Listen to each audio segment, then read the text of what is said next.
عوض أن نبقى دائما يعني بممارسات اشتراكية قديمة. على ما نتحروش أخي بلال، إلى يومنا هذا لم نتحرر فعلا.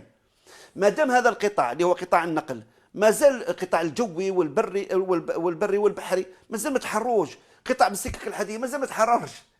افتحوا المجال، خلوا شركات عالمية تجي تستثمر الجزائر، ولا نخافوا من المنافسة.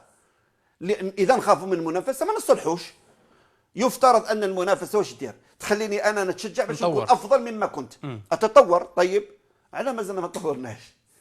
على نخلوا شركة مفلسة لدولة أجنبية والكل يعرفها، كانت تفلس هذيك الشركة اللي دارت التراموال، كانت ستفلس، سيشهر إفلاسها. من الذي أنقذها؟ الجزائر. نحن ننقذ العالم وندمر مؤسساتنا. شوف الآن النقل حابس، طيب وكيفه؟ والناس هذو اللي راهم يلحقوا خسارات يوميه من الذي يعوضها؟ تعوضوا بالمليون وزوج ملايين؟ لن يعوض بالمليون وزوج ملايين. هؤلاء الناقلون الخواص يخسرون في كل يوم اموالا طائله، وما درنا لهمش ميكانيزم اللي يعوضهم. وفوقها الضرائب، وفوقها الضرائب تمشي والكازنوس تمشي، والكازنوس تمشي بالعقوبات بالغرامات. طيب ماذا تريدون؟ يعني ما يموت ما يخلي الفن ينباع.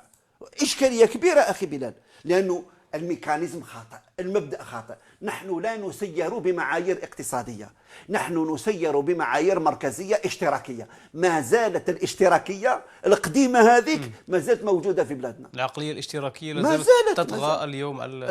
عندما أقول العقلية الاشتراكية ما نهضر على الكوتي سوسيال تاعها، الجانب الاجتماعي، أتحدث عن الجانب التسييري.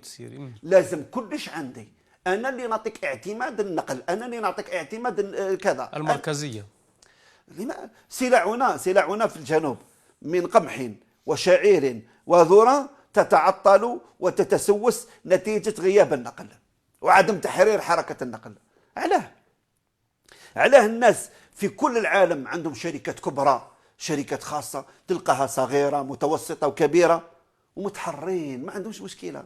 غير احنا عندنا العقدة هذه. وين رايحين؟ إلى أين نريد أن نصل؟